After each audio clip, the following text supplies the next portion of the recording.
a device. When you don't see them, the NYPD bomb squad is always watching for that unsuspecting threat. NYPD bomb squad racing in, then hauling away another suspicious package. Package has been properly identified. You're listening to Tales from the Boom Room, profiles of the NYPD's arson, explosion, and bomb squad.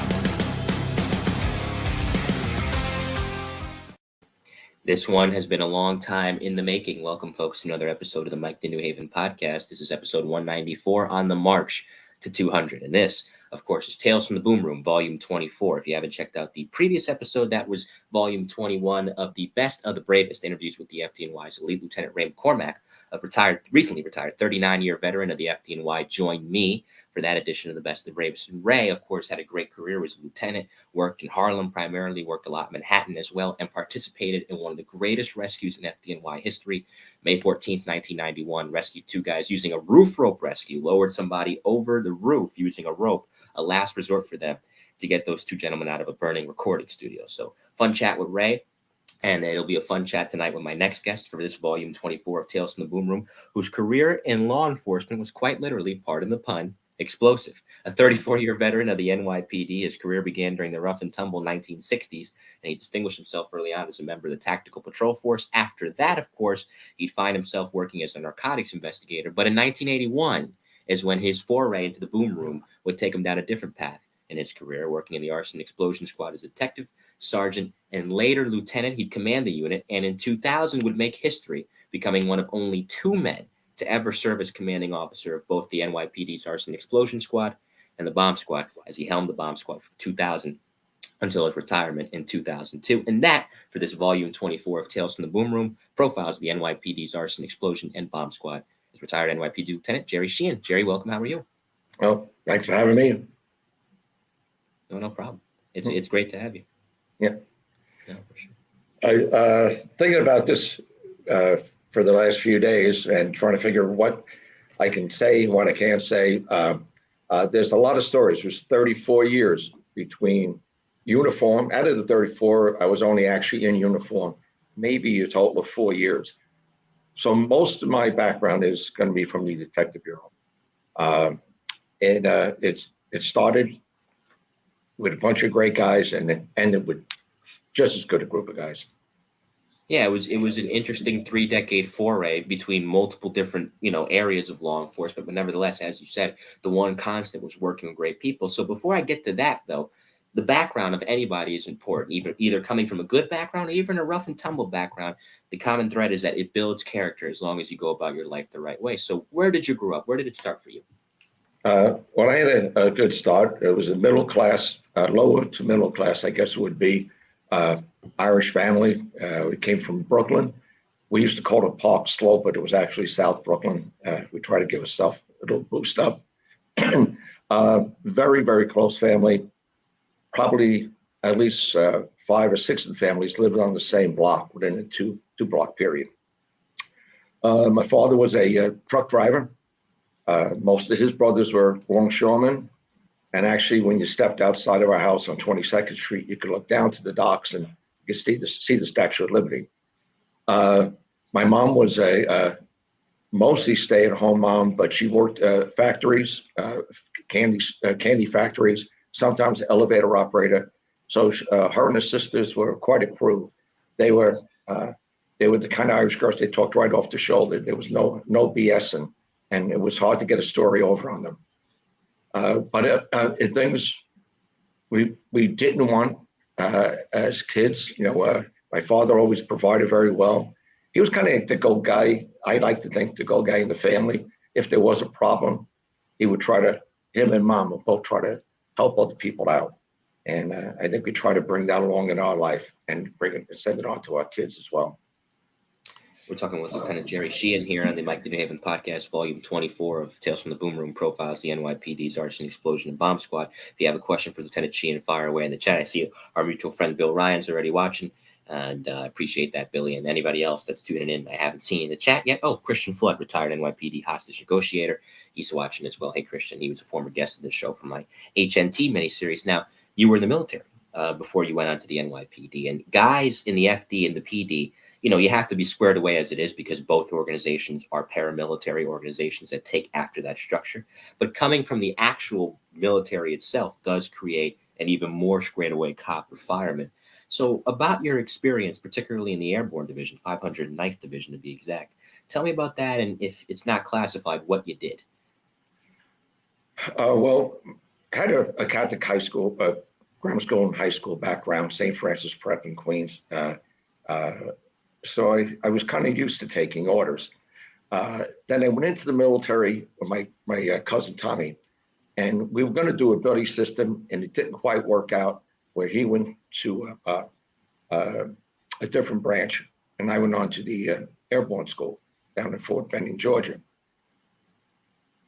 I guess I kind of took a liking to military, and it was doing me well.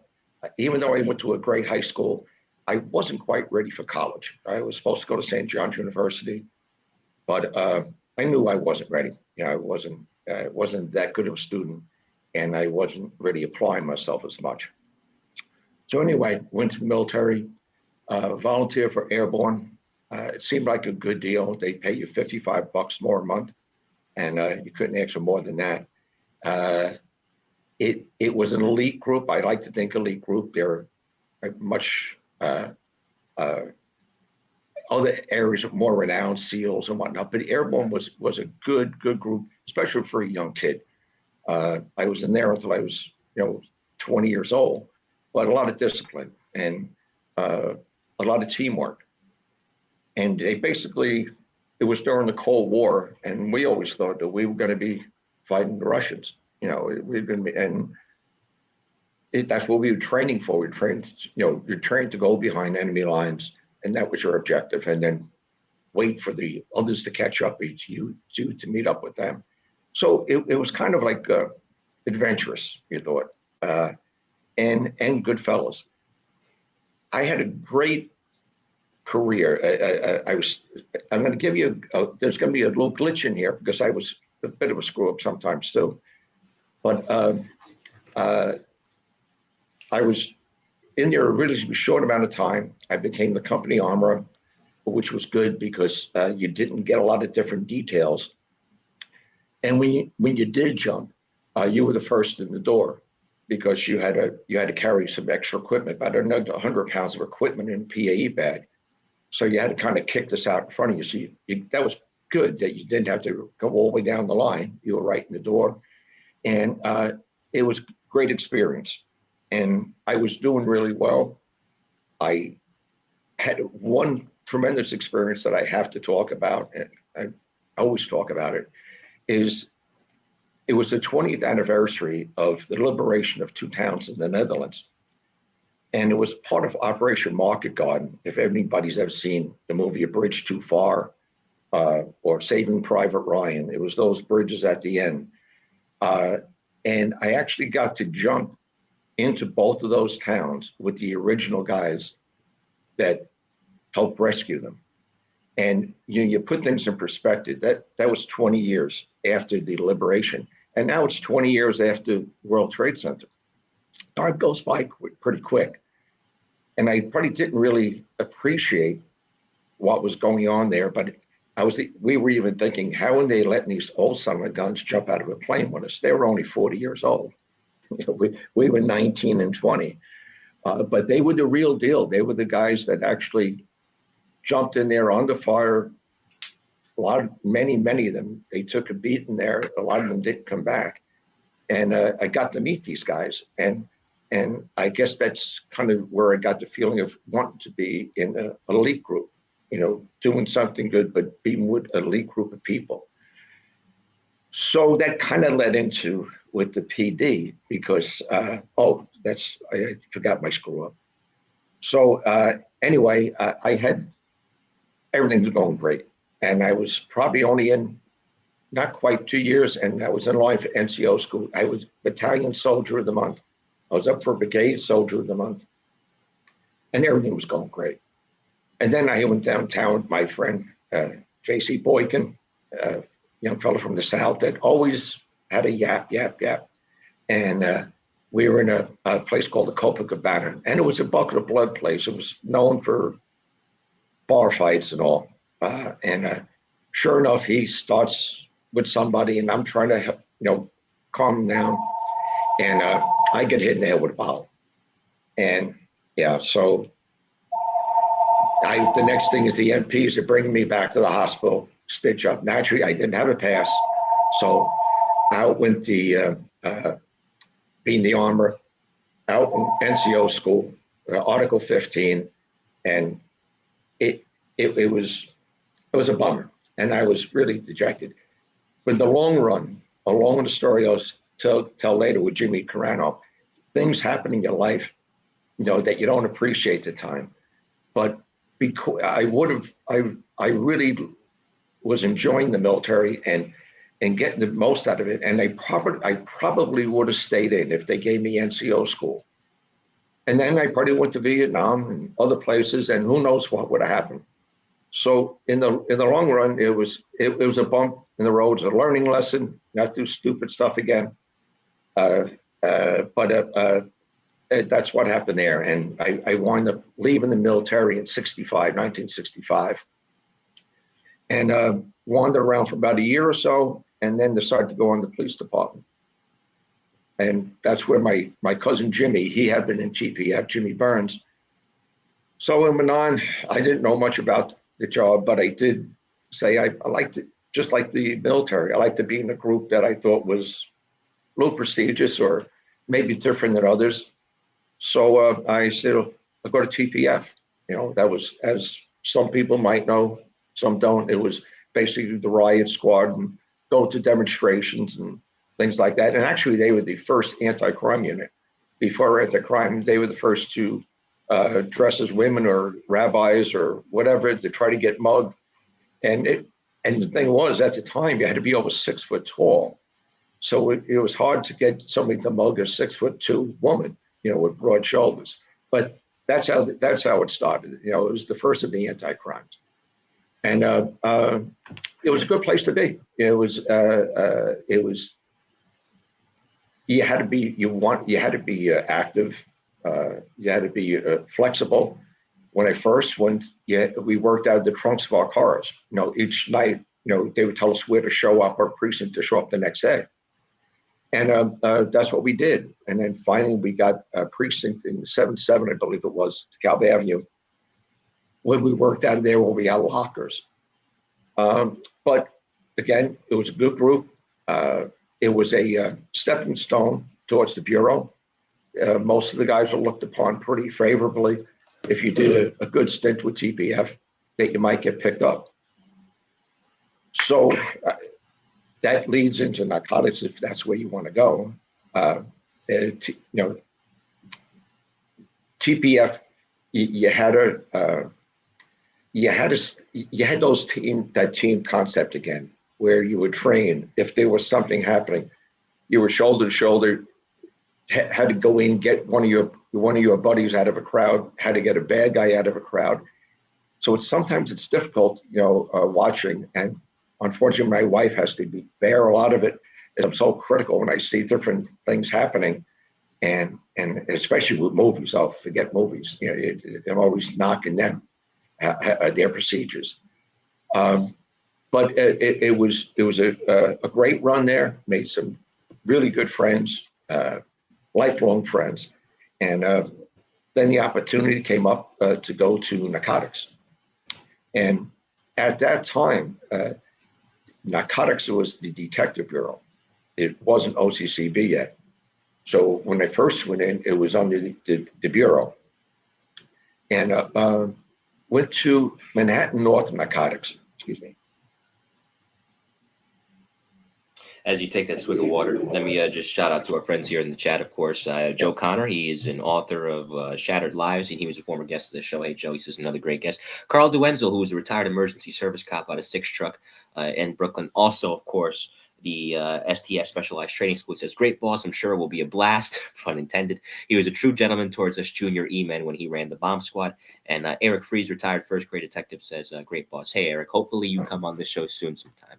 So thanks, guys, for watching. Like I said, you got a question for the lieutenant, fire away. And if I don't get to it right away, I promise you, I will at the proper time. Anyway, continue, Lieutenant. Well, before you continue, let me ask you, because narcotics at this time, this is Serpico era.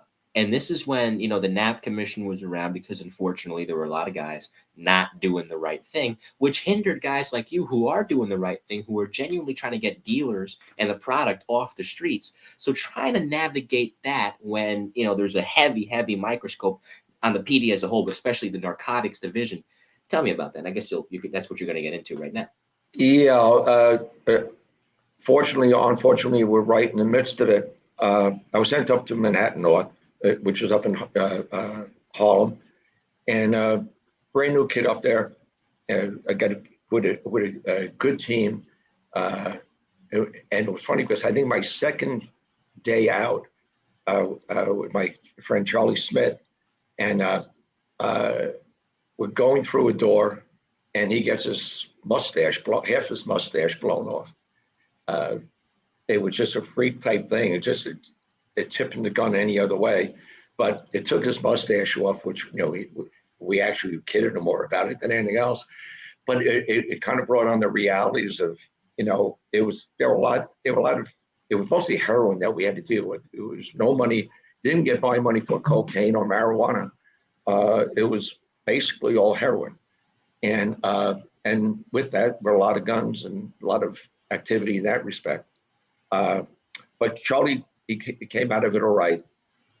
And then I became very, very fortunate in that I hooked up with a lot of guys will know him. It was Operation Shamrock. It was the name of it. And he was Martin O'Boyle. And he later became the chief of organized crime. But he was my sergeant. And we had a 6-man team, very small. And it was a concept where they were saying, they would give you a suspect and you were supposed to go get him. And what became incredible was that it was this small group of guys. And I'm going to always say we, correct me if I ever say I, because I don't think anything I did on the job of any significance was something I did as an individual. It seemed like it was always a team effort. And that's the way I would like to perceive it anyway. You know, there were some individuals on the job that did individual things that were magnificent, but for the most part, you always had some kind of backup. And in this case, we went after the head of organized crime, Carmine Tremonti, and he was the head of the Lucchese crime family. And we worked up the ladder, and slowly, you know, we got one informant. And a guy like Tremonti is never going to meet anybody, you know, never going to go one-on-one with anybody other than somebody he knows to talk about drugs or anything. But we were able to, each narcotics unit has so much money, but this case was starting to get so big that we needed more money. We had an undercover Al Casella, who he had his own apartment. We had a backup undercover apartment so we could back him up in situations. There were a lot of cars. We had phony IDs. It got very, very involved to the point that said Narcotics North couldn't handle it anymore. So they assigned us to SIU, which was the Special Investigations Unit. And during that time, that was during the NAP Commission. And I believe out of about 70 guys that were in SIU at the time, 70 guys at the time, approximately 50 of them got indicted, 2 committed suicide. And it was unnerving. But because we were assigned to SIU and the powers that be knew it was taking a fall, we had to be assigned there to get the money. So they took us as this module, but we were taken out of the police department, basically. We couldn't go to any police department facilities. We couldn't train with anybody. Our paychecks were brought out to us. Our paperwork, there was a ship underneath the Trog's Neck Bridge called the Empire State. And we were doing our paperwork there. And Sergeant O'Boyle or someone else would pick up the paperwork or DD5s or whatever. And it had to be kept, we had to be kept total secret, but also we had to say that we were not involved with any of the other SIU people. There are a lot of good SIU guys too, but unfortunately, no, it was coming down. So for that reason, they kept us away. And to make a long story short, for a small group like this, eventually extended because we needed some backup. They gave us a couple more people. But you have to think this is 50 years ago. This is before cell phones, beepers, anything. You know, you didn't have the equipment you have now. Even for getting information on somebody, it was archaic to try to build a case. But under Sergeant O'Boyle's tutelage, we made a great package. That's what a DA, by the way, any young detectives or investigators listening, when you're building your case, if you build it on like a good foundation and you have good reports, you have everything organized, when you bring this to a DA or U.S. attorney, they're more apt to give you some credit. And also if you've built up a credible career with previous cases. But it's like giving a birthday present. The prettier the package, the better it's received. So how do you get Tremonti? He's not going to talk to anybody, not even a layer or two below. And we were fortunate that we got one fellow that flipped over and kind of got us in to meet some of the people, meaning Alcacela. And then as would be, by the way, we were given a lot of leeway by Sergeant O'Boyle, and I guess the job, that we're so short-handed that we were going individually on days to do surveillance, just follow somebody, to stake out somebody. And sure enough, that's what happened one Sunday afternoon. Along comes a fellow named Bubo Stassi, and that was his name. And he was like the go-for guy at the social clubs. He wasn't like a real hooked up guy, but he was in on everything because he set everything up for them and whatever.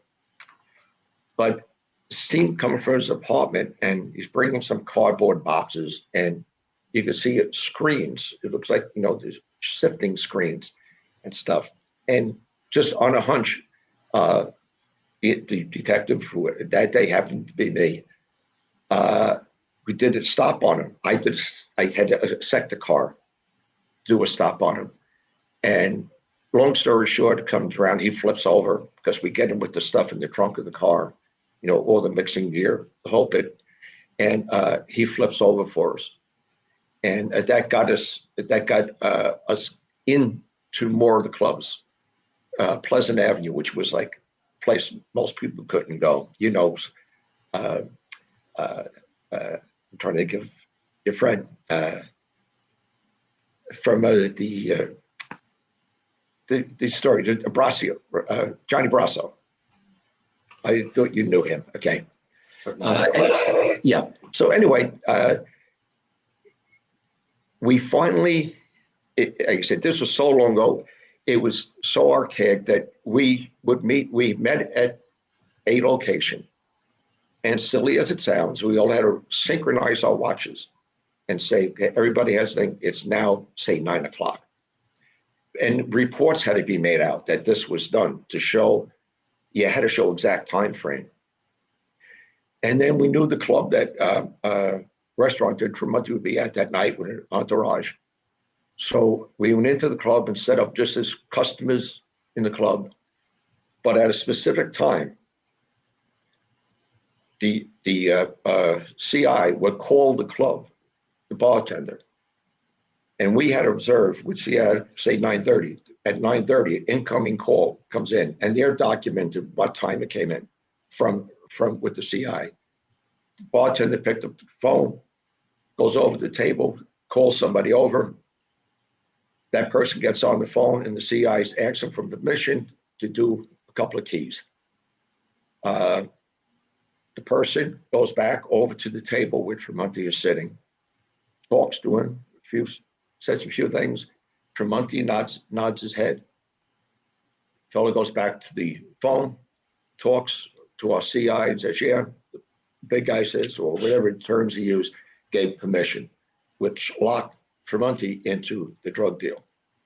And he got convicted, did 15 years, and died actually while he was in jail. But the whole idea that to be a brand new guy in the detective bureau, relatively new, and within 2 or 3 years, that be part of a case of that magnitude, it was just incredible, and I think that got the taste for it, and from there on, you wanted to keep doing more. And I have a few pictures here from that time, that you sent me, and I'll share a lot of the photos that you sent throughout the night as we go. But one of them, I think this is when you guys were getting recognized for that case. Is that you on the receiving end shaking hands there? Yeah. And actually, I think Sergeant Boyle said, how come you didn't have a tie on? But it was lucky I didn't have a laser suit. No, of course. And I think I have the photo of one of the, here's the raid, right, that you were telling me about off air. But this is a sidebar. This is when we were down in Manhattan South. It's jumping ahead a little bit, but there's 2 of these photos. But this is what a raid used to look like back in the early 70s. This was Eldridge Street, and it was a notorious block where by then everybody was selling cocaine, heroin. There were in this one block probably 10 locations that were doing drugs, and it was difficult for a lot of the undercovers even to get in because you couldn't be wired up because they'd search you. You couldn't have a gun on you because they said they would toss you down in one building, walk you down the street, then you go to another building to do the purchasing, sometimes through a peephole, even at that point. But it was such a bad place. You could see even the guy with the stovepipe hat. They always get a kick out of him. But you couldn't get into them. So finally, Joe Lisi, if that never came up to you, he did a lot of the photographing, but we documented everybody on the block, who were lookouts, who were dealers, who was doing what apartments were doing. And it was organized that we hit 10 different search warrants at once. But it was kind of a venting day for the undercover and backup narcotics officers, because they basically surrounded the whole neighborhood with uniform officers. And then we came in these Ryder trucks and just emptied out, and everybody had an assignment. And when they say to take out it wasn't arrest the lookout, it was take out the lookouts. If there was a ram, you see some rams involved there. It might be third or fourth story. So 2 guys would be assigned to carry the ram up. When you get up there, 2 other guys would knock the door down. Who had backyard surveillance. It was done. It was a great day. It was a great venting day where a lot of guys got it out of their system and a lot of bad guys got arrested. If you notice those vests we had, those were like jogging vests. They were just like a mesh vest that said police on it. You didn't have riot gear then or a heavy vest. We had those little white vests at best. So when we went inside, they had as many vests and guns as, not as many guns. We had a lot more guns now, but they had vests and guns as well. But it was a good day. There was numerous lawsuits from it, but in all, a lot of bad guys went to jail that day. But Tremonti wouldn't have been there, that's for sure. No, I wasn't his kind of place to hang out in. But it's interesting because now if that kind of raid, of a smaller raid, you'd have detectives that would suit up and handle it, and certain officers from a task force that would do the same thing. But now, if a raid of that size, they're sending in, and it's understandable, they would send an emergency service to do that because they have all the heavy weapons in the vest, and they would get that done in swift order. And Carl Duenzel's in the chat. He's watching. He spent some time on the A-team. I'm sure you did many of a raid of that style during your time on the A-team, Carl. And it's good. But back then, I feel like, and this is no knock on the current crop now, to sign up for a job like that, you got to be brave. You got to have fortitude for sure. But back then, given how dangerous it was, given the propensity for violence and how many cops from all 3 departments, housing, transit, and the PD, NYPD, were getting hurt, getting killed at the clip that they were getting killed at, and especially in the 70s and 80s, You really had to be brave to go through those doors. But hey, listen, not only did somebody have to do it, you guys were happy to do it. We enjoyed it. It was a job that we picked.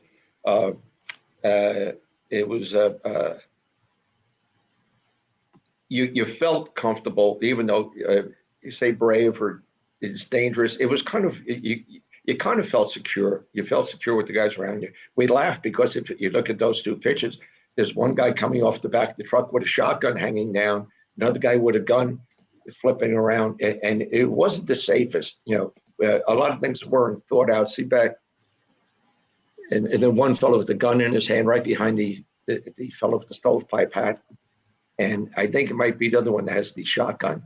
But we did. We used to use double-barreled shotguns, and that was typical if you did a search warrant, because it was very intimidating. If the bad guys saw you with a gun, they might get a little froggy. But if the shotgun always kind of just froze everybody. It looked like you're looking down the Midtown Tunnel, these two big things looking at you.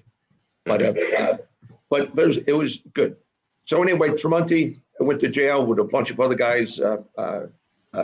Inglesi, he was called a whale, and he did 40 years. He got 40 years, but Tremonti actually died in jail a few years after he was there. He was older too. So that brings us to 1981. By this point, you got 13 years in the job. You have a lot of experience in the detective bureau. You did a lot of great work, obviously, during that time. Besides Operation Shamrock, a lot of operations, a lot of bad guys off the street. And what's interesting about Arson and Explosion, I was talking about this with Billy, I was talking about this with Manzalillo, is that people now, especially now because the role's been reduced, sadly, people really don't even know A&E exists. But here's a unit that is so unique, and I think in that it's one of the only arson and explosion units in existence in any police department, not just in the country, but across the world. And what the job of it is, as was explained to me before by Billy, and I love this line, and I always steal it, but I credit him, so it's only partial stealing, is the bomb squad does the what, which is the forensic aspect of the bombing. When the arson explosion squad does the who, as far as who did it. And it's not even that. Every suspicious fire you go to, fireworks, you're on that. So after really an action-packed stint in narcotics, nothing against A&E, but what made you want to go to A&E, which was obviously so much different? I had absolutely no choice. They sent me there. Okay. So that was that. And we knew after we had 10 years of narcotics that you had to eventually leave there. Even though we had a great time, it was, if I could just go back just a smidge, it's some of the best guys, closest guys I ever worked with.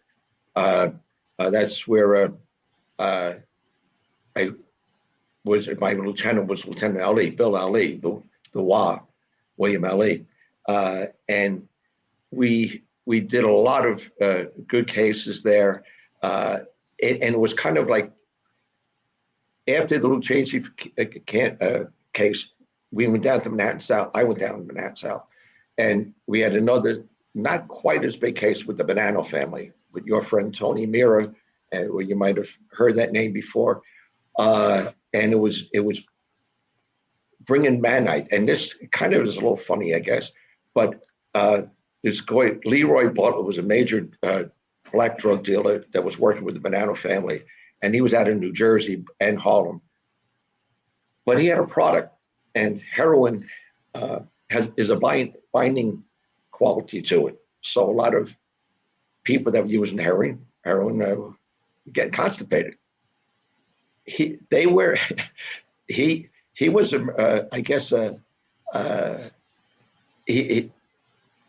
was when you want to sell something, not a salesperson, but he had a thought. He was importing Manite, which is an animal laxative from Canada, from Italy, through Canada, down to the Italians in Lower Manhattan. And with the CI we were distributing the Manite to all these drug dealers, because mixing the Manite rather than quinine with the heroin, you had a smooth move. And that was kind of like a marketing. That's probably the word, marketing for it. But it worked. Everybody was looking for Leroy Bonds, but this guy, Leroy Butler, was probably just as big as him. And Nicky actually, Bonds. Nicky Bonds, yeah. Leroy Butler was really big. Frank Lucas was one of his partners. When we arrested him in Jersey, Frank Lucas was there, and I won't mention the name, but he was a very popular pro basketball player.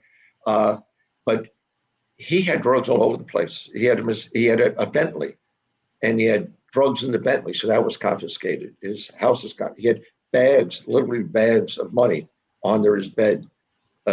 Searching his wardrobe, he had ounces of cocaine or whatever all over the place. It was just so much money. And one of the fellows had asked him, "How do you feel now? Like you've been on top of the world, and that you possibly going to jail for life?" And he said, "I had a good run." He says, "I can't knock it." He says, I lived a good life for a lot of years, where a lot of guys from my block had no life." So it was amazing how unregretful they were, for their lifestyle. But anyway, now we go to A&E, and it was luckily I got sent there. After they were breaking up a lot of narcotics. It turned out to be probably one of the best things for me. It was cases again, major cases. Started off slow. I was the detective there.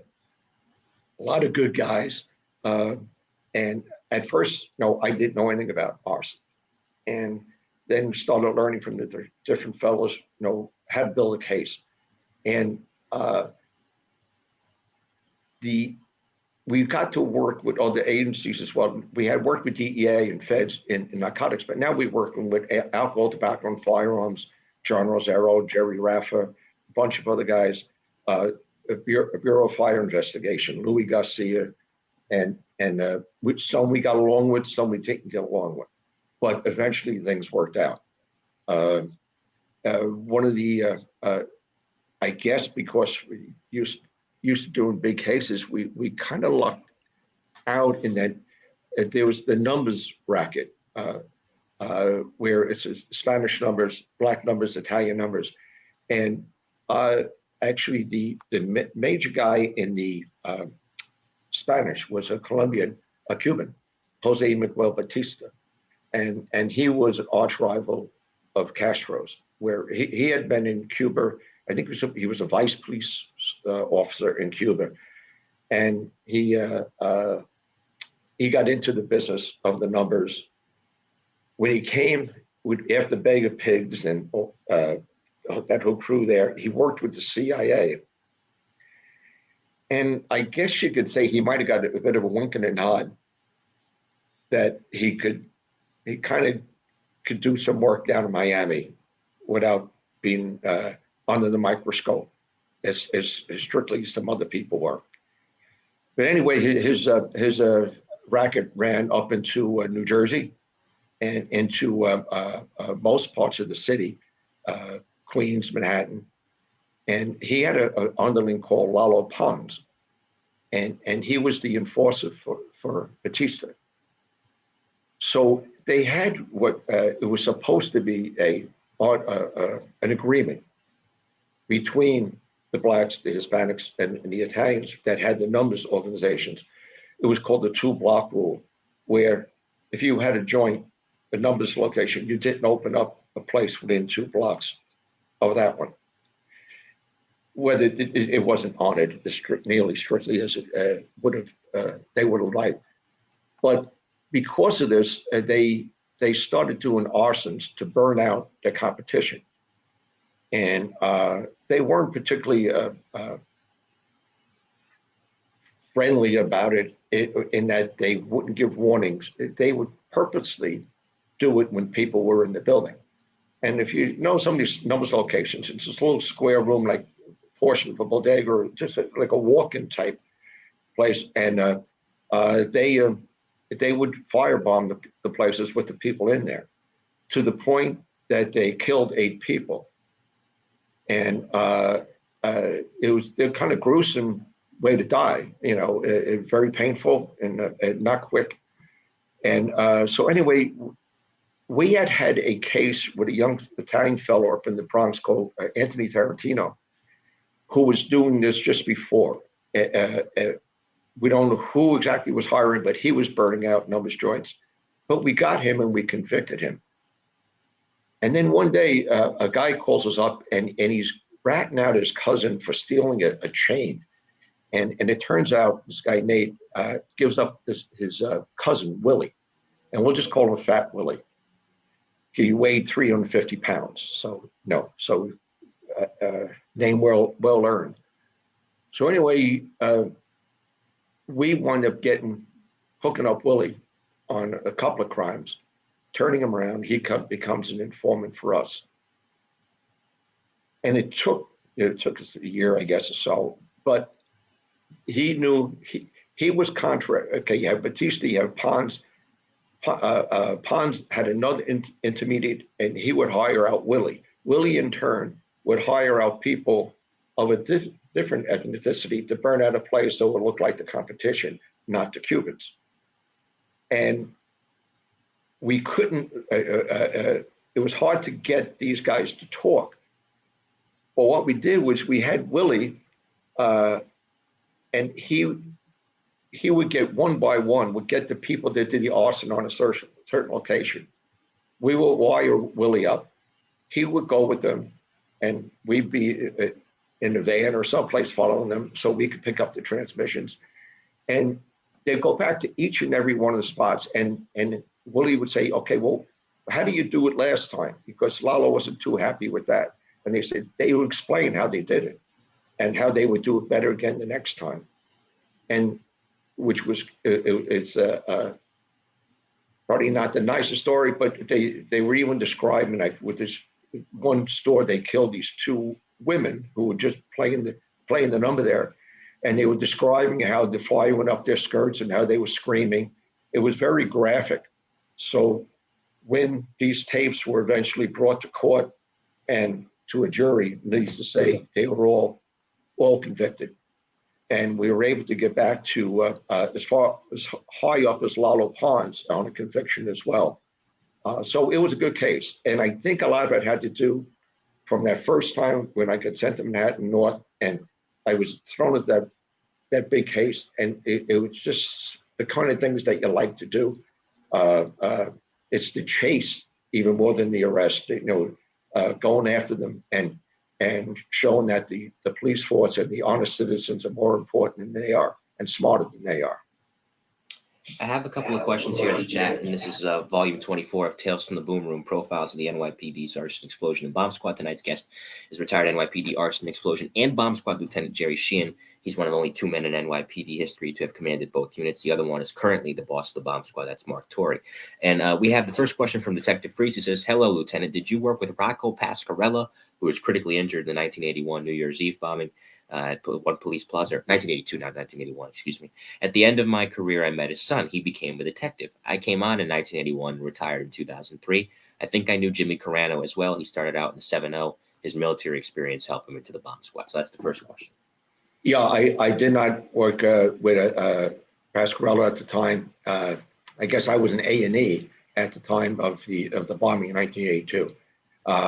But he was a hero to us and to everybody on the job.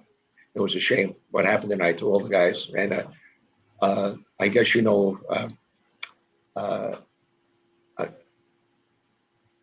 there were some really heroic things done that night by bomb technicians. And Charlie Wells is one of the main figures. If you ever get him on the show, he's the most unassuming type guy. But you talk about having a pair. He after all those bombs went off that night in different locations, and officers were injured, severely injured. He still went in and rendered safe by hand, not by machine, by hand, rendered safe one of the devices. And his mindset, from what I understand from talking to him, is that he felt with all these going off, you had to know what these bombs are made of. What are they looking at? And that was what a bomb tech did, and still does. It's one of the few professions. Maybe I shouldn't say that. It's one of those professions where you don't look for a well, I did it last time, you do it this time. The guys are always willing to whatever there. If you're the guy that's going to do it, nobody ever complains about having to get the next job, and you don't know what that next job is going to be. Detective Freeze, I believe Rocco Pasquarello was one of the cops that was injured, but I think you're thinking of Richie Pastorello, Detective Freeze, who was from the bomb squad. They have the names, they're very similar names, so sometimes people get them mixed up. The second question comes from retired NYPD Sergeant and former guest of the show, Rick Van Leuven. Mike, was the lieutenant involved in the FALN, BLA, and Weather Underground investigations, specifically Chesimard and Morales? No, we were not. That was mostly with the federal people. We did not get involved with them. I did not personally, anyway. The bomb squad, I'm sure, was, and they still love to see her back in the States. No, you know what? Let me ask you about that, because during the 80s, and this is what I go back to this Billy Ryan line, of course, if we don't do the what, we do the who. I know the bomb squad does some manner of investigations, and can they go out and actually physically arrest a person? No, I'm sure they would like to, but there's not enough time, and you got to be on call 24/7. But you guys saw it from a different angle with these bombings, and there was a lot of them happening, because even though in the 80s the FALN and the BLA, because of arrest and indictments and them fleeing the country, they kind of tapered off, they still happened with the disturbing frequency. You had the Malvesi manhunt in 1986. So I'm curious, maybe not so much with those particular groups, but definitely. Malvesi was one of our guys. Frank Finley was very instrumental in arresting him. So dive deep into that, because that's 1986. He's going around bombing certain clinics, and he hadn't killed anybody, thankfully, but he was definitely causing a scare. And he does, eventually, through certain things that John Miller did on NBC, he does turn himself in. But before that, there had been a close call. Dennis Mulcahy had discovered a secondary device and rendered it safe with seconds left on the clock. So Malvesi had, an already nerve-wracked city with the crime that was going on to begin with, even more so on edge than it already was. Yeah. Well, when that was going on, I was a detective in Bronx A&E, and Frank was a detective in headquarters A&E, and they had the case down there. So I don't have firsthand information of it. Frank would be a great guy to have on. He was the one that solved the Hotel St. George fire. That was the 16 alarm blaze that destroyed a whole block. But he was a super detective. But he had the Malvesi case, and he could give you more than I could on that. Billy Kennedy's in the chat, retired sergeant out of one truck, who will soon be on the show in a few weeks. He says, great interview with a living legend. I'm sure you saw him on many a bomb shop. So good man, Billy. Good to see you as always. And thank you for your support of the show. So, during that period, it's interesting. And if you can't get into the deep details, that's fine. But the A&E of the 80s and 90s was so cool in that you guys talk about doing buy and bust with narcotics. You guys were doing that with bombs, because when people think of bombs, for the audience, it's not just, there is the terrorist aspect of it, and that's the first thought that everybody's mind goes to, understandably, but it's not always that. Sometimes it's jilted lovers. You're looking to get back at an ex, and that's an extreme way to do it, but people are crazy. And there's also drug dealers that are going to war with each other that you talk about. Arsons, they'll bomb each other's headquarters. They'll bomb each other's cars to try to take out the competition. So there's a lot of explosives. That's not even counting the illegal fireworks that are on the street. So as far as that aspect of A&E and having to go undercover and get explosives off of people and then bust them, tell me about some of the more notable busts with that and what would go into them. They were tricky because it was similar to a buy operation in narcotics, only you're doing with explosives, and usually explosives crossed with weapons at the same time. Most people, you got to imagine that you're going to buy explosives, and then it might be in the city, it might be in Queens. I mean, Brooklyn could be in a very populated area. So once the deal is consummated, now you have to do something with explosives. And if it's a long-term operation, it's one of these things that you can't do a buy and bust there. I'm kind of moving around over because I can't tell you some of what we do, and we have to run this through the district attorneys or U.S. attorneys about using the laws and when we have somebody make a bomb for us or deliver this stuff, we have certain safety factors that we have to take in hand. But for example, there was a case in Brooklyn. Billy Ryan is very much involved with this, where we were hiring somebody to make 1,000 pounds of TNT for us, and 1,000 pounds is, it's a lot of boom. And Billy was, I always remember, because Billy, I forget it was in the trunk of a car or in the back of a van, and he had a suit on. And after this whole thing was over with, he was like, it looked like just a mess. He was dripping wet, and he's a very neat, always properly dressed fella, and he just looked a wreck that day. But here we had all the ingredients, and it was going to be $500,000, I think, for the sale, and we had a great undercover that day, and he's retired now, but Leroy Green, and how sometimes it's kind of like funny because it all worked out, even though it looked like it was going to be a disaster. Where now we're outside the factory where he's going to make all this stuff. Our people brought the second half of the ingredients that would be needed, and we had notified the bomb squad, because if the guy could make bombs, you don't know if he had bombs there as well, and not knowing where the exact location was, the undercover, if you could picture it, is standing outside of this paint factory, with his arm around the subject, and he looks and he sees there's a convoy of bomb squad trucks coming behind them, because they were just going to set up, but they didn't realize they were passing what we call the set. The set is where the act is being played, whether narcotics or this. And Leroy was so cool because he saw the trucks, and he just kind of turned the guy around and started BSing about something else to get his attention away from it, while the bomb trucks went down a block or two. But everything worked out great. The deal was consummated. He was arrested, and nothing blew up. A lot of the undercovers, sometimes we would borrow undercovers from Narcotics, because it would have to be what would suit the sale. And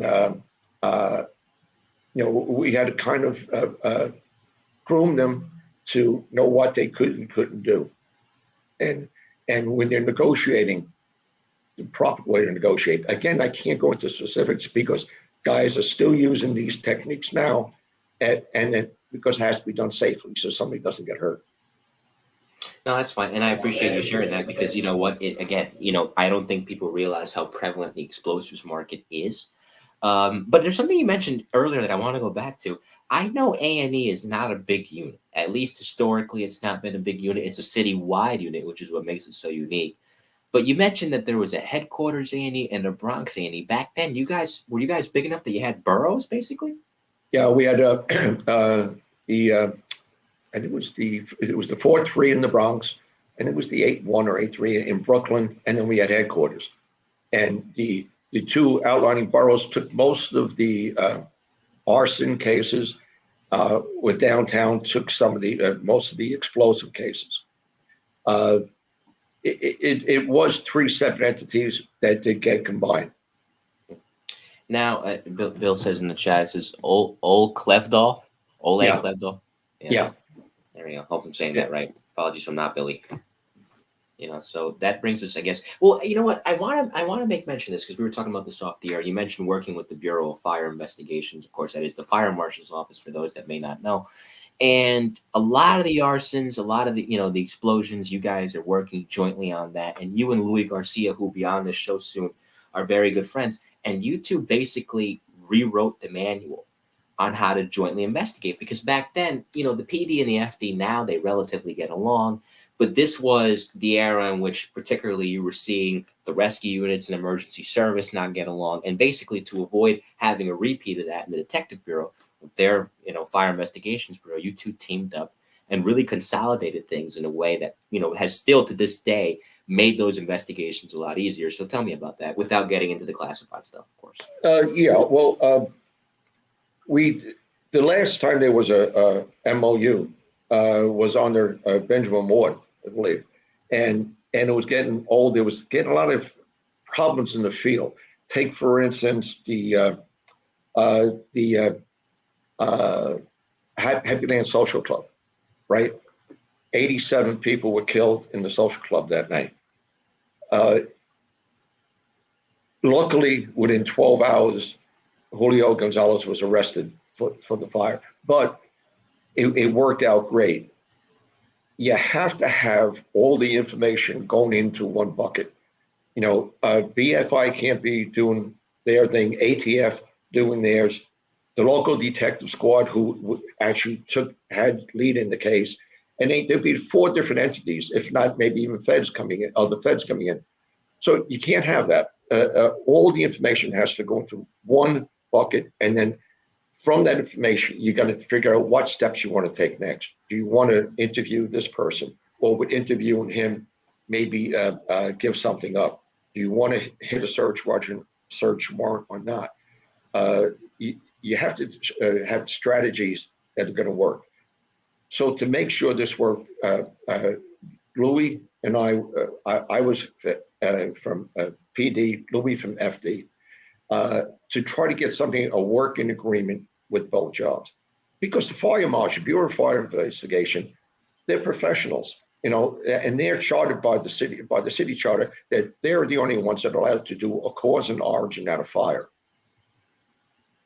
We in turn, A&E, we'll go on to maybe a little bit later, we got our guys to be, we feel, parallel as far as being able to determine a cause and origin, even though by the city charter we're not allowed to do it on paper for the city. So we can talk with the BFI guys and say, well, what about this and what about that?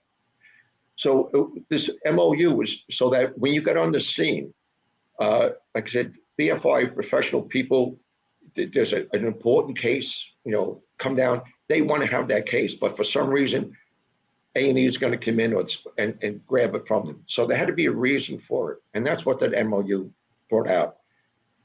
You have to figure BFI guys, they started as fire investigators, as firemen, then they became investigators and they get trained. And maybe they're in that position for a year or so, where some of the A&E guys or ATF guys have been doing it for 8-10 years. And they have a lot of other backup units to help them out, support systems. So with this did, it kind of lined out, okay, BFI, you get these cases, arson explosion, you get the other ones. So when something did happen, you didn't have to go there and argue about it. Whoever the fire department supervisor was would know, okay, that's not ours or it is ours.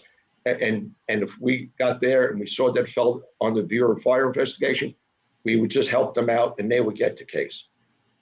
And hopefully it wouldn't be, it could get very argumentative out in the field, and also it could lead to a bad case because you're both going in different directions and all the evidence isn't coming into one bucket, as we say. Yeah, you got to streamline it because with those kinds of investigations, unfortunately, the more you prolong it, the more that person remains out there, or that entity or that organization remains out there, without getting caught. And so it's interesting to see how you guys essentially rewrote that manual during that time. There is a couple of questions that I'll get to in the chat, but I will say, as far as, of course, the relationship with BFI, as you said, they do start out as firemen, and then they're trained, of course, in the world of police, and they go through the police academy and they're given all the codes, and then they'll become solid investigators, what I call fire cops. And I don't know if you remember Mike Kane, but Mike Kane worked out of the Brooklyn BFI. When I asked him the joint operations when he was on the show a little while ago between A&E, and between BFI. He said that you were great working with you guys, working specifically, he mentioned with you and some of the other guys, Kevin Perrette. It was always a pleasure, and it was never contentious for that very reason. Everything was going into one bucket. And it's not like sometimes was happening back then, and even sometimes it's happening now, where the FBI is not talking to the NYPD on certain things and they're left out of each other's orbits. No, you guys all knew the same things, and it felt like a genuine joint effort. And when you have a job like that, listen, the more the merrier sometimes. You need as many friends in your corner as possible. Speaking about joint effort, I sent a couple of pictures to you. There were two pictures there. One, if you have it, is if you could go back to the house first, please. We were called out during the night. It was a rainy night. We got to Staten Island, and this house was there. This is not the house that was blown up. The house is the lot next door. But I'm trying to put it in perspective. That's how large the house was. And it turned out that with the house next door, I don't know if you have an aerial shot of it, I believe. That's what was left of a duplicate of the house that we just saw. To the right of there was a garage, and a uniform officer, NYPD guy, was renting it out. And the woman that was the maid there called him over and says, "I smell something funny. Can you come over?" And he did. And he told her, to leave, and he would check it out. And he went down to the basement. He started going down to the basement, and the building blew. It was everybody would probably venture this a gas fire department PD. It looks like a gas explosion, not a bomb. Just the way everything is spread out, everything's flattened out. And but from talking to the medical people that picked up the officer, brought him to the hospital, he was in really, really bad shape. They thought for sure he wasn't going to make it, but he had said something. He had said something about a V, a V, and we wanted to get to the bottom of it because the owner of the building was very uncooperative and wouldn't help us out at all. Didn't want to answer questions, and we said, like, this guy might die, and it probably wasn't a crime per se, but it could have been neglect or something. So whether it was a civilian or the police officer, I feel we would have done the same thing. So in turn, we got the fire department helped us out, and that was like a swimming pool. There was so much water put on afterwards that it was almost full of water. And there's a fire department stayed around, helped pump it out, and we began our search, which took about a day or so. And I think ATF was there, BFI, bomb squad, A&E guys, and we, from the lower right corner, that's where the gas came into the house. And we followed the gas line through. And if you go back to the first picture you showed with the pipe, okay, if you look along the pipe, you can see some what looks like hooks. And what it was that the owner of this place owned a tailor, a laundry, and people would bring clothes in to get clean, and then never come back for them. So after a while, he would take them home. But instead of buying racks to hold them on, he used to hook them onto his gas pipe, thinking it was a big, strong pipe. So eventually, what happened was the weight of the clothes broke the pipe, and that was what the V was that the officer had thought he had seen. So this gas was just pouring into the building. And then evidently when the officer went to go down the stairs, either static electricity or maybe putting a light on, whatever, it caused a spark and caused that explosion that took that building out like that. So I guess 2 points of the story, or one is that, even something of that magnitude, with that much damage, whether it be a bomb or this time it was gas, it is a signs that you can find out what the cause was. The guys can do that. And also I want to bring in that it was an ultimate cooperation between the two groups, leaving as much equipment as we needed, as much manpower as we needed. And we got this resolved. by the way, the officer did survive, but it was one of those issues where he was intubated. And I remember myself and another detective went to the hospital, and it was almost like something from a movie. Was one of these things, just yes or no, touch our hand once if it's a yes, touch your hand twice if it's a no, because he couldn't talk, and everything else. And they didn't really want you to talk to him too long. You have, for people that might have to do in the future, you have to get all gowned up. You have to be pristine as possible, and you have to have your questions ready, because when you go in to talk to somebody that's injured this badly, you might not have that much time. So you want to get the most important questions in. But again, that was a great effort, a joint effort, and that's what the memorandum is all about, and working in conjunction with people is all about. And that's true needle in a haystack detective work that you saw demonstrated to perfection there. There's a couple questions in the chat I want to get to before I continue. The first comes from Steven Zaslavsky, who's a fire commissioner down here in New Haven. And he says, Jerry, did you make any applications for warrants with prosecutors on a given case? On which case? On any given case, did you ever find yourself making applications for warrants? Sure. Yeah. Okay. Quite often, because especially with if we were buying explosives, we would consummate the deal, or almost consummate the deal, but we knew that afterwards we want to go in, and we want to have legal grounds to go in to make a search.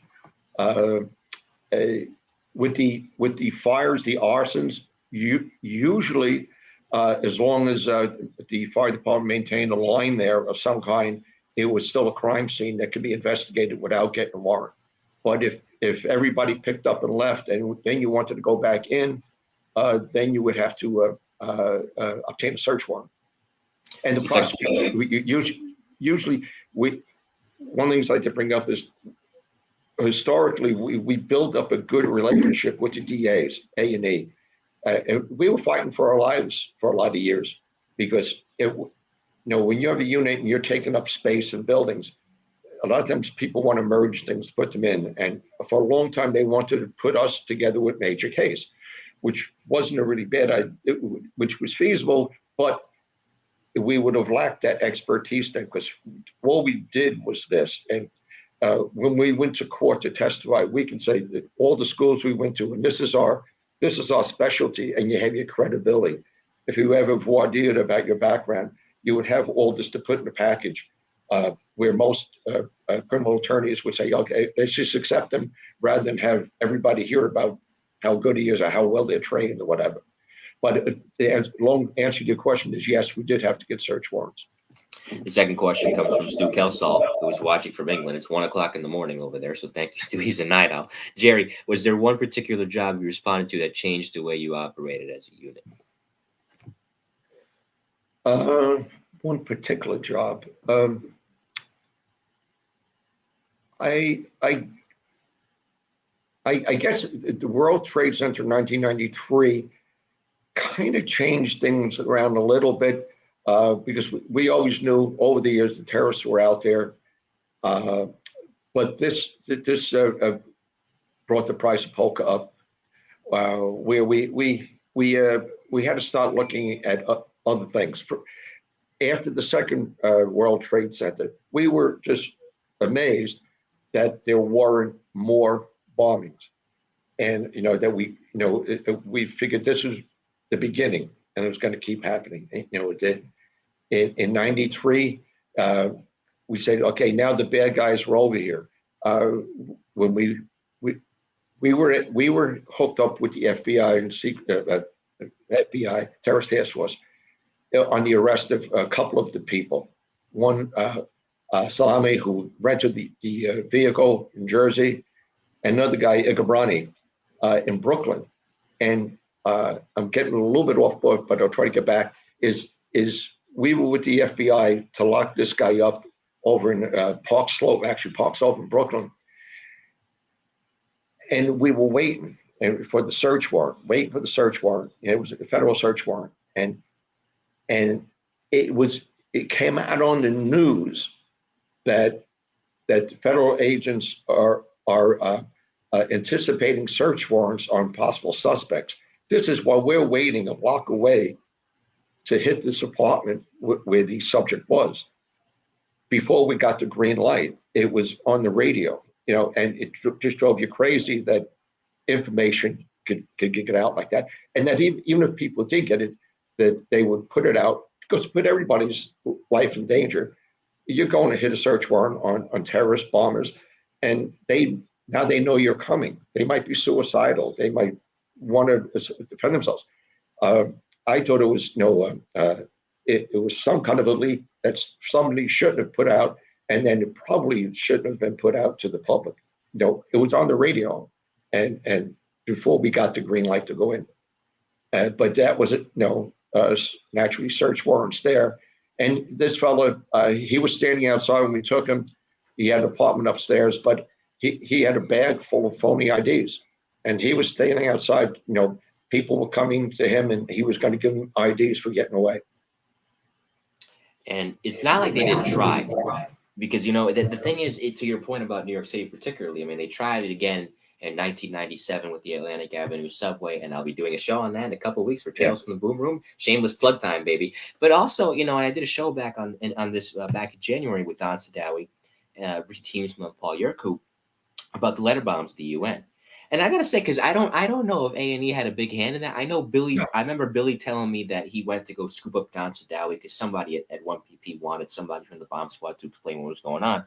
But I gotta say, with a case like that doesn't get talked about a lot, but I brought it back, to topic back up to do a show on it. Did you feel like you missed out? Because that's an underrated case. That's pretty interesting. Yeah, there were quite a few actually, and I don't know, it's because with bombings, people get nervous. Even with the bomb trucks for a while, they took the wording off bomb squad. They didn't want to have people to get excited when you responded to a scene, and they saw that, and they would go crazy. It was great for us because even police, you get stopped sometimes. You're on a truck without markings on it. When they have a perimeter set up, they're holding you up to go through. When they saw the bomb squad, the guys knew, let us go in. I'm sorry, the part the point you want me to hit. I'm sorry. That's fine. I don't care. No. The bomb squad does, like they said, they do the render safe. They don't do the investigation part of it. In a case like that, we didn't have it. Terrorist task force would take it, and we didn't have that much input into it. Yeah, that's like, the FBI took that. I don't think they ever, they probably found the people that did it, but they never announced it publicly, probably because of they didn't want exactly what you said, the fanfare and people going crazy. But I'll move ahead now to 2000. And this is interesting because I remember Phil Pulaski telling me this off the air. He was one of the guys that really engineered that switcheroo that allowed you to make the history I alluded to earlier, and Mark too, where Mark was a sergeant in the bomb squad. Mark Torrey, I'm referring to for those of you in the audience. He makes lieutenant, but he can't stay because you can't have two lieutenants in the same unit. Yeah. This isn't the fire department, nothing against them, but it's a different structure. So Mark has to leave. Not that he did anything wrong, it's just the way it works. So Phil puts him in Arson and Explosion, which he mans from 2001 until he came back upon year retirement in 2002 to helm the bomb squad, which he still does to this day. But that year, 2000, you take over the bomb squad. And, talking to guys off the air about that time, even though it was brief, it was still a very successful time. There was a tragedy with 9/11, as we'll talk about, but they look back on your time running it fondly. And they said, the common theme is hand in a glove. It was a seamless fit. You're working with these guys, for many, many years in the A&E side. They knew you, they knew your style. You certainly knew them and their style. But I'll ask you, because it's interesting, when I talk with Eddie Hayes, when he made sergeant in the bomb squad, and I asked him, was it easier to come back as a sergeant because you knew all these guys? He said, no, because now you have to be the one to tell them no on certain occasions. So coming into the role where, you've been an ally, but now you're their boss, and sometimes you got to hold them back. Was that, like it was for Eddie, was that also hard for you? Have you ever heard the term Peter principle? Have you ever heard that term? Yeah. Well, it's for those that don't know what it's when you're kind of promoted into a point of your inequity. It's like you're a great street cop, but you're not a good narcotics cop, but after you get put there, after a while, you become a good narcotics cop. And then maybe you were never a sergeant, but you get promoted to sergeant. So you have this little period. Going over to the bomb squad wasn't too bad. I definitely had to pick up my game with the physical parts of it. But as far as being a supervisor, it wasn't bad. The teams knew what they had to do. They knew for different assignments what was expected of them. They weren't fighting it. I was basically sent there. The powers to be. Some of the guys in A&E, I think, were a little annoyed when I left because they thought I was giving them up. A&E was my baby, sort of. I was there for so long, and I did everything possible to keep it in existence. Like I said, for times they were going to squash it, but I try to show them the importance of A&E being its own unit. And then, especially by going to all these schools, doing lectures, and keeping the training.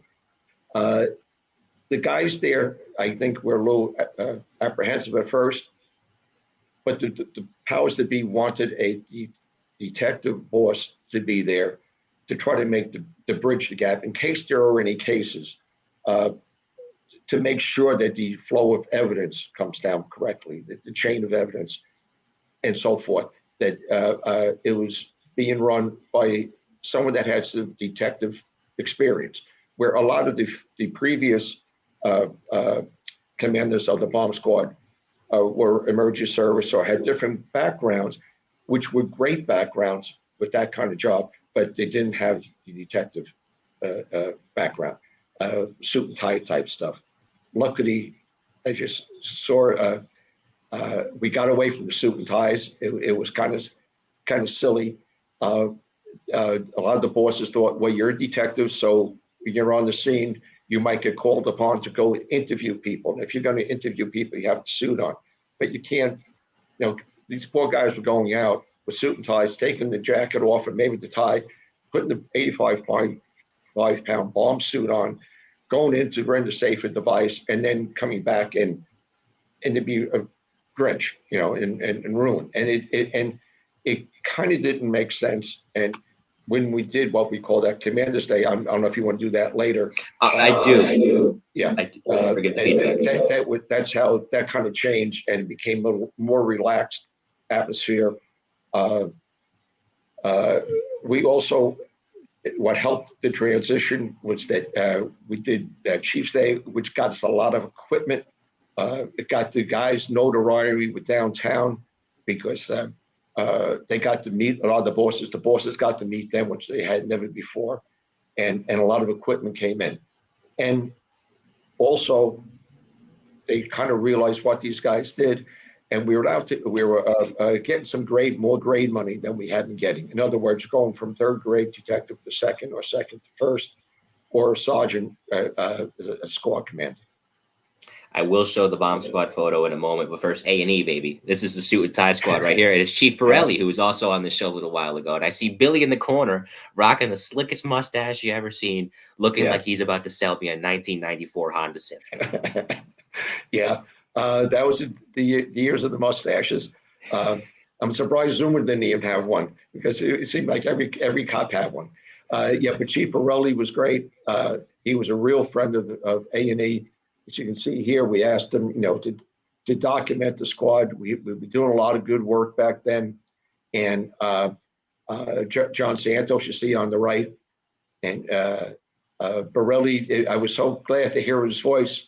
I know he's out in Greenport, and we're out in that neck of the woods sometimes, but he was an excellent boss for us. And then this is an interesting photo of, as you said, Chief's Day at the range in Rodman's Neck, I think. And this is right before 9/11. It's either July or August of 2001. And it's all these guys. You see the late Danny Richards, who we'll talk about in a moment, who was killed on 9/11 on the left there, far left, where if you could see my arrow on the screen, here he is. And all the guys, there's the late Chief Ali. I see Kenny Silva, who's also sadly not with us anymore. Joe Dolan, who just got in there. Kevin Barry, Dan McNally, Brian Hearn, all these great guys, Overdeer. So just, we were talking about it off the air, and it's interesting because I was telling Don yesterday, and I said, I get why they're in the khakis and they're in the golf shirts now because it is easier to maneuver in and out of that suit. But I kind of, I do miss when the bomb squad, when I look at old photos, was a suit and tie squad. But the thing that he told me, and this is so true, is that guys would have to bring an extra change of clothes. You'd almost always have to have a second suit on standby because, to your point, guys would come in these nice suits that have to handle a package. And imagine especially if it's a summer day like today that was in the 90s, they're drenched, they're soaked. Yeah, for sure. What we did on this particular day, we kind of did a double whammy. I told the guys from the squad, I said, look, we're always complaining about we don't have the most, even though we should have the most modern equipment.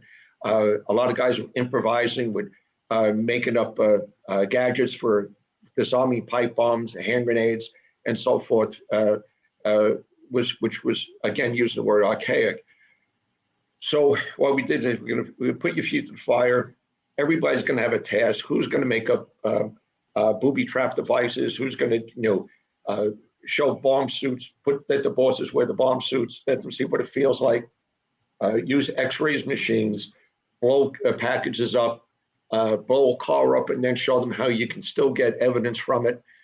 And so this was that day, and we had bosses from all over the job.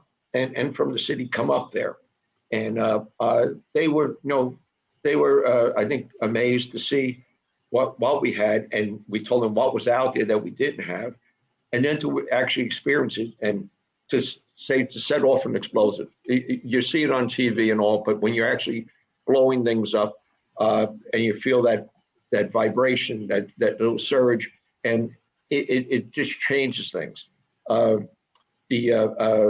Wearing the suit, same thing. They say, wow, you got to walk around with this thing on, you got to bend on the cars with it. What is out there? What do you need? And we wound up getting a lot of money and a lot of equipment from this day. And one of the major benefits was we got to get the khakis and the shirts. Ali was one of the people that wanted the suit and tie to stay. But when he came up that day and he saw everybody, it looked uniform, it looked neat, it looked very military, organized, and he agreed. He said, yeah, no, it makes sense. And we switched over to the khakis and shirts. First of all, seeing young Brian Coggin's hilarious, and Brian Coggin's still in the bomb squad to this day. Yeah. And the other thing is, I see Faith Beiser in that pic. For those of you out there, all the guys in the bomb squad that'll watch this, or A&E that know her, if you have my number, give her my number. If you talk to her, and let her know I'm trying to get her on the show. I've been trying to get Faith for a while. So if you talk to Faith at all, for those of you out there, tell her I'm looking for her. Give her my number. She was a pet. I had a lot of laughs with her. And Gracie. She was a great detective. So that photo was in the summer of 2001. And, I see, like I said, I see Danny in there. I see Coughlin, who I know got there in 01. So this is right in that time period where, guys had just left. I know Brian Toohey had left the year before, as had Don Sadawi. So, that's what Michael Mixon's there. He just got there. And then there's that day. And I know originally the way that morning started out for you, if I'm just going off of muscle memory, you were with Jimmy Carano at Russo's on the Bay, as I mentioned before on the show, I think. And Jimmy had just gotten the Detective of the Month award from the DEA, the Detectives Endowment Association. And as you guys are there, and I think Billy Ryan was there too, because he was the one that told me that's where you guys were. That's when you get the news. Jimmy said all these beepers started going off in the room because it's 2001, that, hey, the plane just hit the Trade Center. And, you being the CO that day, the bomb squad, you weren't in the office. So originally, before you get into everything else, who did you, usually you'll give a senior guy the role of being in charge while the actual commanding officer's away. Who did you put in charge while you were at the ceremony? I believe one of the sergeants was filling in, but what happened, you say how things change in your life. I always say Jimmy kind of saved my life that day by doing something off duty. He had rescued a person from a burning vehicle. I believe it was in Brooklyn, into Borough Parkway, and a tremendous job. And because of that, I had written him up for these Detective of the Month. and in turn, he was at Russo on the Bay that day getting the award. And if it wasn't for that, I probably would have been down at the 6th Precinct, and probably would have been with Danny, because even Danny, though Danny was off, whenever something would happen, he was my right hand. He was always he was actually breaking me in, because he was the intelligence officer. He knew a lot about the finessing with the FBI, and especially when the president or somebody would come in and we had to do motorcades with him, he was able to help me out. So I'm sure that somehow we would have probably hooked up that day. And as we know, we lost Danny that day. It was a shame. It's the part of being use the term commanding officer, the leader, whatever. I don't like. I'd like to think that I worked with the guys more than I supervised them, because it was a team effort, and somebody has to be the leader. But it was always the team getting stuff done. And I had seen Danny the night before. This is for the World Trade Center. He had just come back from burying his brother, who was a Vietnam amputee, paraplegic, and he stopped by, and we went across the street to the Cowgirl. It was the name of a bar on the corner, and we had a few drinks, and then I went home, and he went home, and then the next day it all happened. It was just crazy. Not to see him again. Yeah, Billy's confirming. He says I was at Russo's as well. I was at Russo's as well. Excuse me. And after that, obviously, it's not just, as I covered before, it's not just his death and having to say goodbye to him. And of course, it took a while to actually find him. They didn't find him until 6 months later. It's the retirements of guys, because a lot of guys left. I know Richie left, Paul Yerkou left, a lot of Kevin Barry, Dennis Mulcahy. 02 saw a lot of guys walk out that door at different points, but they walked out. Ziggy suffered a career-ending injury, and he had to leave as a result of that as well. And you had new guys. A lot of the guys didn't leave because they wanted to. It was the way their pensions were set up. Right, overtime. With the overtime, and it was the retirement was based on your last year's salary. And some guys worked like 800,000 hours overtime that year. You have to remember, after the bombing that day, we were doing, as a group, maybe 50 jobs a day, and that was running out the packages. Paul Yerkou and I were running around in my car, which was a mess. One of the buildings had taken the back window out and was full of debris, and that's the only cars we had. But we were running around like madmen. And it's just the way it happened. But now these guys had this package for retirement. So basically, every day you worked, you were losing money towards your retirement. And we petitioned, the job, and we were hoping that we were going to petition the governor to give us a waiver, and just say, make it the best year retirement for all these guys, not their last year. And that way, if they went on, stayed another few years, they would leave with the appropriate package. But it didn't happen. It would be setting a precedent. And unfortunately, 17 guys out of approximately 40 left that year. But I can tell you this: if something did happen, everybody stayed around mostly till at the year anniversary. The guys would have been coming back even without pay. If the junk really hit the fan again, I'm sure these guys would come back and on their own just to help out. Before I get to the aspect of new guys coming in, when you retired in October of 02, is that why you left? Because of the overtime and the way the pension looked? It did. It was I came on in 1968, October of 1968. And that's where that's how it was set. So if I didn't retire, my wife probably would have been calling Jacoby and Myers, because it was just it was a good package. it turned out, later, unbeknownst, I had heart problems and I didn't know it. I had a heart attack. I think I'm up to 8 stints now, and a few other little things, but it was the time to go. It would have been crazy to stay, even though we wanted to, and I definitely would have stayed. Mark wouldn't have liked that, but I would have stayed. Well, it worked out for Mark. Mark's still there. They're gonna have to drag Mark out of there. Mark's he's gonna be one of those guys. He's gonna age out. He's not. I'd be shocked if he retires anytime before the 62, 63 mandatory cutoff. And the thing is, it's interesting because before I get to the concluding segment, it's been an hour and a half now. And it's flown by. It's been great with you. And I had this discussion with Paulie Perricone the first time he was on the show, and he'll be back on the show again soon. More on that as we get closer. Is that he comes in, it's not just him, it's a bunch of guys from emergency service that are coming in. Steve Lanos is in that group. Out of your eyes. Yeah. No problem. Steve Lanos comes in that group, and a bunch of other great guys. The late Ronnie Richards, who passed away from 9/11 cancer, he's in there. And now, before you leave, you got to kind of break these guys in, because as Jimmy Carano called them, the Knucklehead Nine, and they ended up becoming great bomb techs in their own right. Yeah. Paulie spent a long time there, Lanos too. And they were a great team. So as far as that aspect, when these new guys were coming in and there's so much transition because guys are coming out and you're trying to find Danny and all this different things, even though you work with them briefly, what was it like having those guys under your command for the time that you did? Sometimes, it's like they say, it was like kind of corralling cats.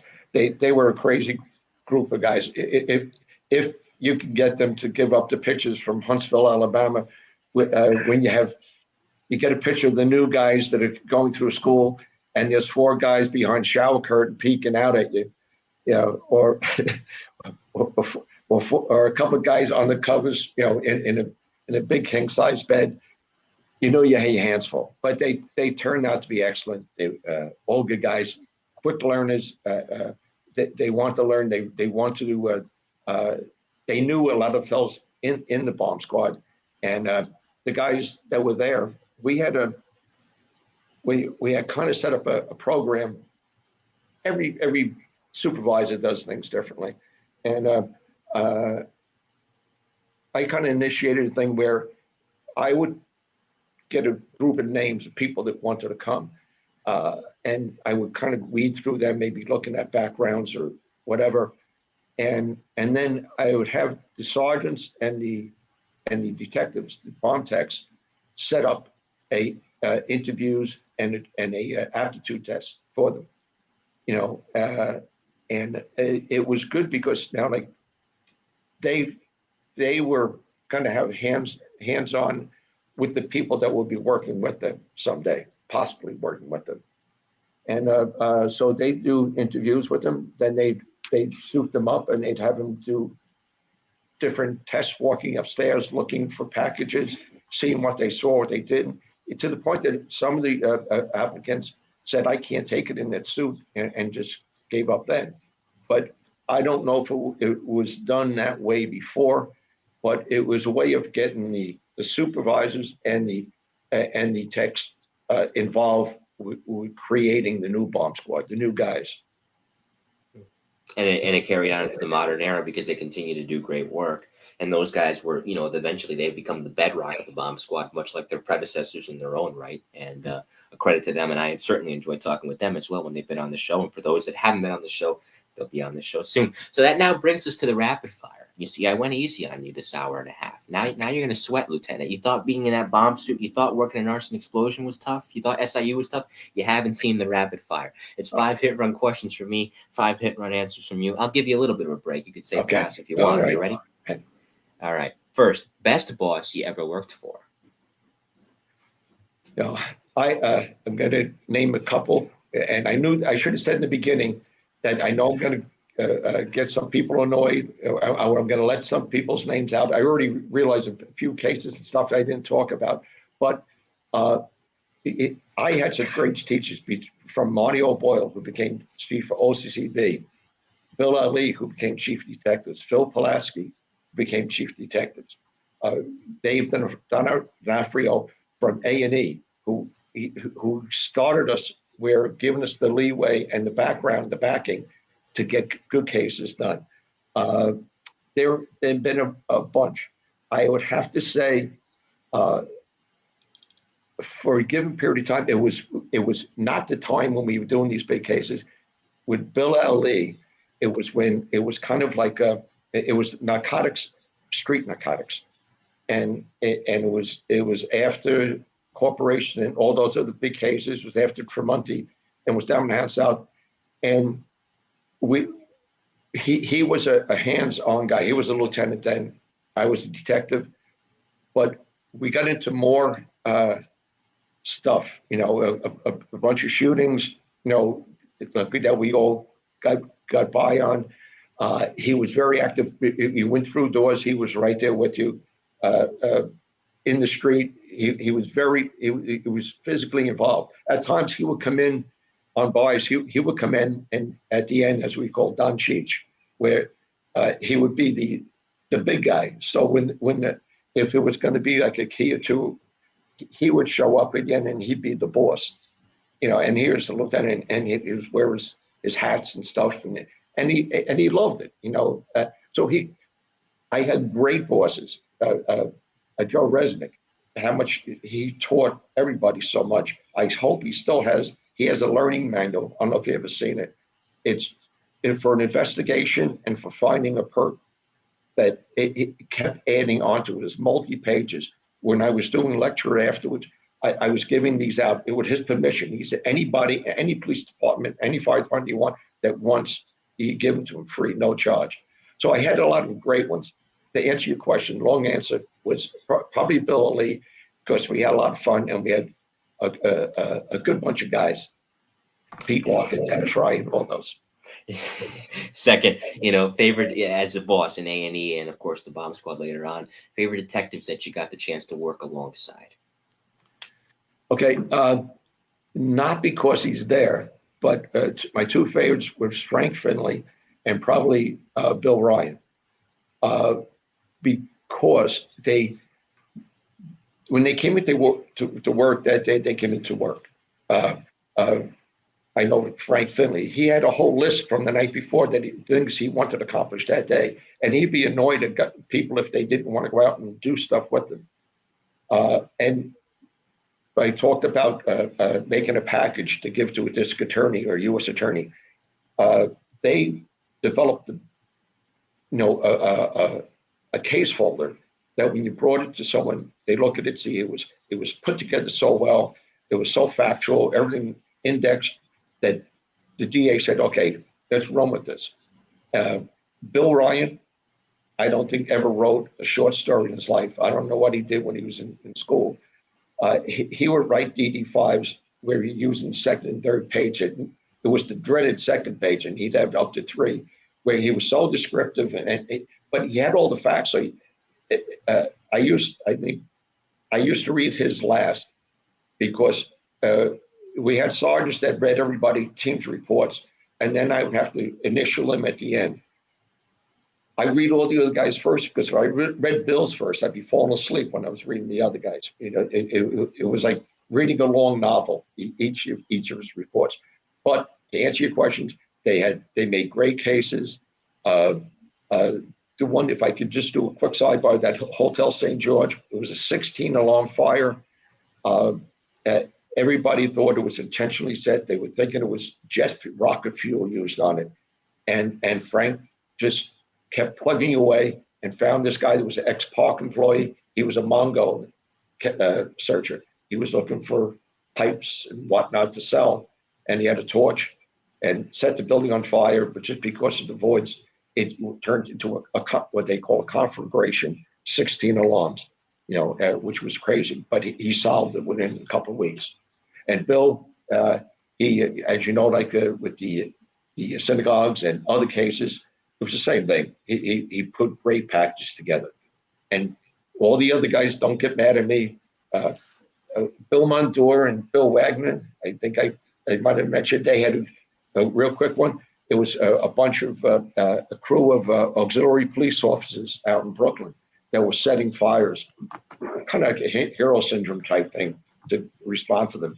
But in the course of it, they killed an 82-year-old immigrant lady.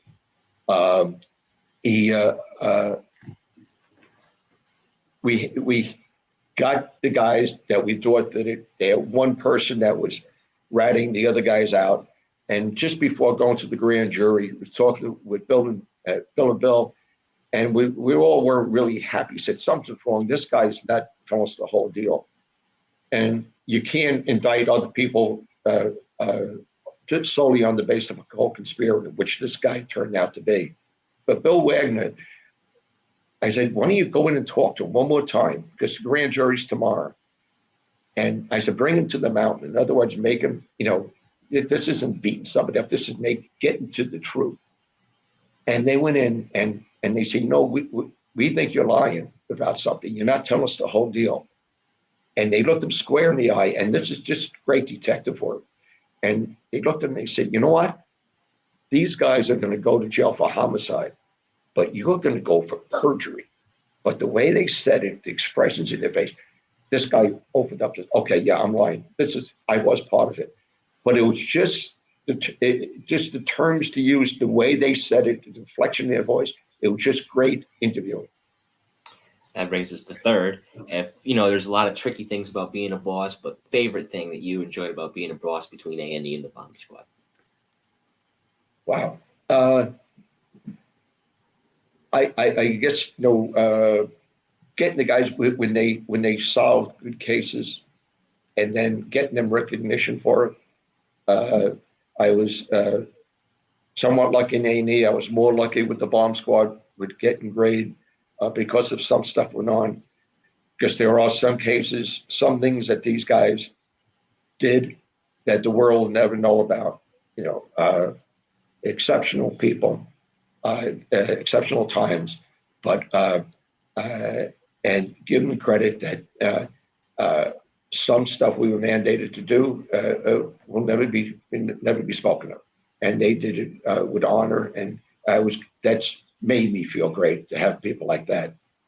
And unfortunately, the worst part was naturally with Danny, because whether it is your fault or not, you don't want to have somebody die. One of your guys die around the duty. Of course, and anytime I can mention him, anytime I'm doing Tales from the Boom Room, I try to, because we want to make sure, excuse me, that we keep his memory alive. Fourth, favorite bar or restaurant in New York City? Okay. It's going to be in Queens, and it's going to be Donovan's Pub. It's a place on Roosevelt Avenue, and it was on a corner spot. And actually, he was a fireman, and one of his brothers was a fire marshal. But it was a good family. It was a great watering hole. It actually burnt down once, and then reopened. But in the city, it was there. Upstate New York, it was O'Shea's. It was in the ski area. And loved it up there. Fifth and finally, what advice would you give anybody coming on the job now? Actually, one of two things. I would tell each detective or police officer, learn whatever job you're given, learn every piece of it.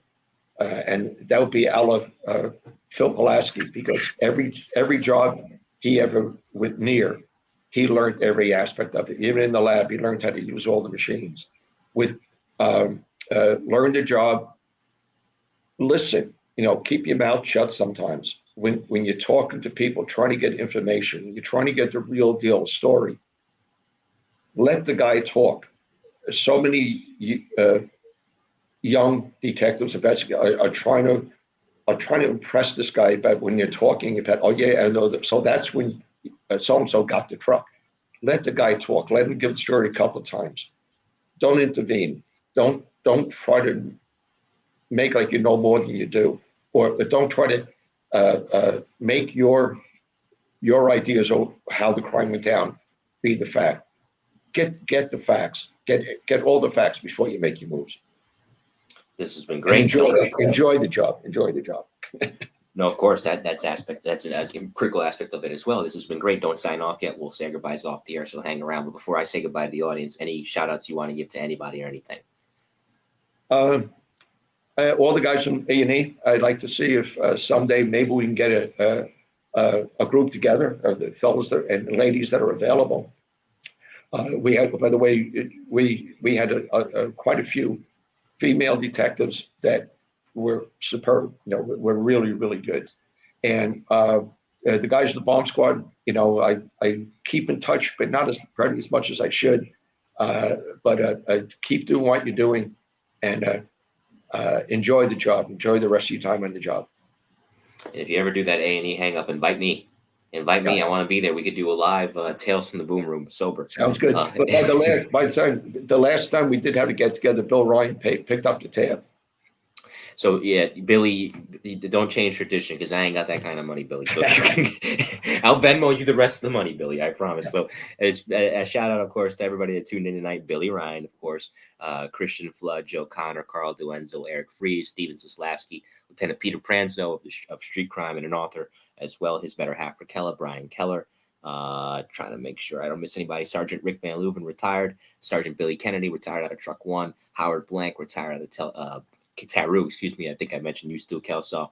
And of course, there is Maui Swift. Thank you guys for tuning in. So we go from one lieutenant to another this Friday. Coming up next on the Mike the New Haven podcast, he was the CO of the Missing Persons Squad for a while. He had an interesting go there. I think he was also formerly a cop in Missing Persons too, if I have my facts correct. And if not, he can just correct me on Friday. Anyway, his name is Kevin Sherlock. Yes, his last name is Sherlock. I'm not making that up. And he had a great police career in his own right. So he'll join me this Friday on the Mike the New Haven podcast. In the meantime, on behalf of retired NYPD arson, explosion, and bomb squad Lieutenant Jerry Sheehan, I am Mike Colón. This has been volume 24 of Tales from the Boom Room, Profiles of the NYPD's Arson Explosion Squad, and we will see you next time. Have a great night, everybody. I'll see you Friday.